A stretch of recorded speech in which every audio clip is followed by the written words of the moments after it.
안녕하십니까? 정맥 주사는 환자 치료를 위하여 항생제, 수액 등 가장 빈번하게 수행하는 간호 업무로 많은 비중과 시간을 차지하고 있습니다.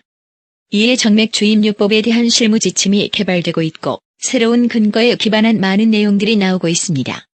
하지만 임상에서는 정맥 주입요법에 대한 합병증이 끊임없이 발생하고 있어 본원에 맞는 정맥 주사 합병증 프로세스에 대해 알아보도록 하겠습니다.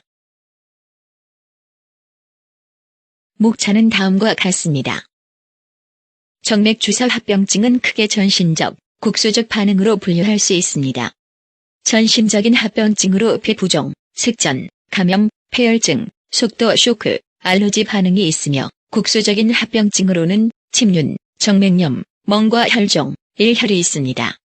이 중 주로 발생하는 합병증은 혈종, 정맥염, 침륜, 일혈입니다. 정맥 주사 합병증의 종류를 자세히 살펴보면 혈종은 조직 속에 출혈된 혈액이 고여있는 상태를 말합니다. 혈액이 카테터 삽입 부위 주변으로 스며들어 형성되며 주로 카테터 삽입 혹은 제거 시 발생합니다.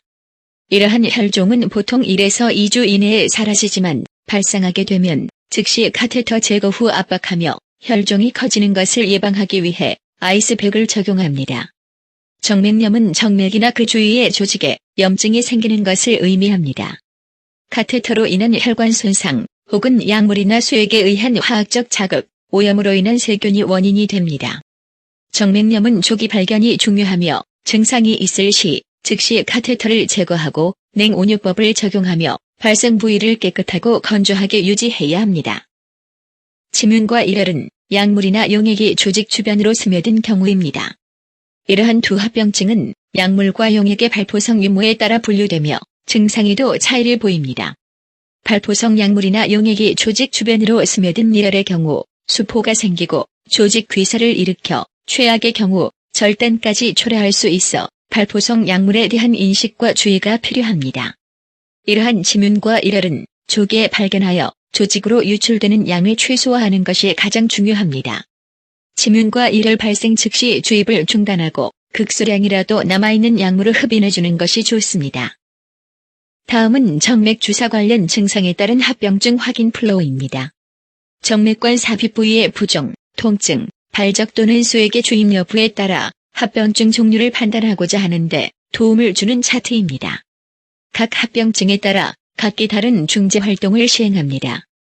다음은 비주얼 인퓨전 플레바이티스 스케일로 정맥염 증상을 단계별로 구분하여 단계에 알맞는 중재 활동을 수행할 수 있도록 도와주는 도구입니다.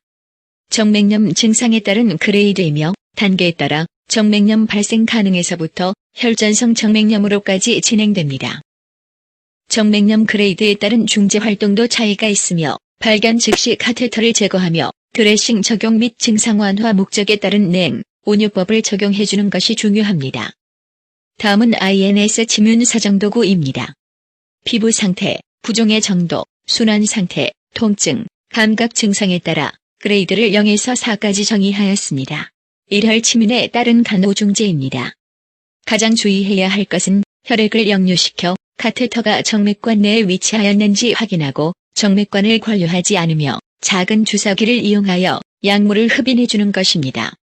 발생 부위에 압력을 가하지 않으며 지시에 따라 소독하며 약물의 종류에 따라 냉온유법을 적용하는 것입니다. 정맥 주사 관료에 대해 알아보도록 하겠습니다. 관료란 혈액이나 섬유소를 정맥관, 내강에서 씻어내는 방법을 말합니다. 여기서 주의해야 할 점은 관료 용액으로는 반드시 생리식염수를 사용해야 하며 관료 용액을 수액백이나 병에서 뽑아서 사용하지 않습니다. 또한 관료 시 힘을 가하지 않아야 하며 관료가 불가하여 정맥관 폐색이 의심될 경우 말초 정맥관을 제거하는 것이 알맞습니다. 앞서 정맥 주사 삽입 프로세스에서 살펴보았던 카테터 제거 시 간호 내용과 유사한 내용으로 카테터 제거 후에는 알코올 솜으로 3분간 압박 제어해야 하며 SB 밴드를 활용할 수 있도록 합니다. SB 밴드에 대한 올바른 사용법으로 SB 밴드 아래 알코올 솜을 대는 경우 지혈 효과가 없으므로 단독 부착하도록 합니다. 부착 후 반드시 20에서 30분 뒤에 제거할 수 있도록 하며 장시간 부착 시 피부 손상이 있을 수 있으므로 제거 시간을 꼭 기재하여 환자 및 보호자에게 교육하는 것이 중요합니다. 마지막으로 정맥 내 조영제 검사 시 주의사항입니다. 인원스 검사 시 조영제 투여 후 혈관 부종 및 발작이 발생하는 경우가 많기 때문에 검사 전후 정맥 카테터 점검이 아주 중요합니다. 검사 시 조영제는 기계에 의해서 푸싱되며 푸싱 시 압력으로 인해 혈관이 손상될 수 있기 때문에 용적이 큰 카테터를 사용해야 합니다. 검사 종류에 따라 OCS 내 검사 전 준비사항에서 IV 카테터 허용 게이지를 확인할 수 있으니 참고 바랍니다. 대부분은 최소 20게이지의 카테터를 사용해야 하며 수액 풀트라핑 시 잘 주입되는지, 셀라인 관류 시 저항감이 생기거나 부종, 통증이 발생하지 않는지 반드시 사정해야 합니다. 검사 후에도 부종이나 발작이 생기는 경우가 많기 때문에 꼭 주사 부위 확인을 습관화하도록 합니다. 말초 정맥 주사 관련한 합병증 예방 및 발생 감소를 위해 정맥 주사 합병증 프로세스에 대한 지침을 잘 숙지하여 관리해 주시기 바랍니다. 경청해 주셔서 감사합니다.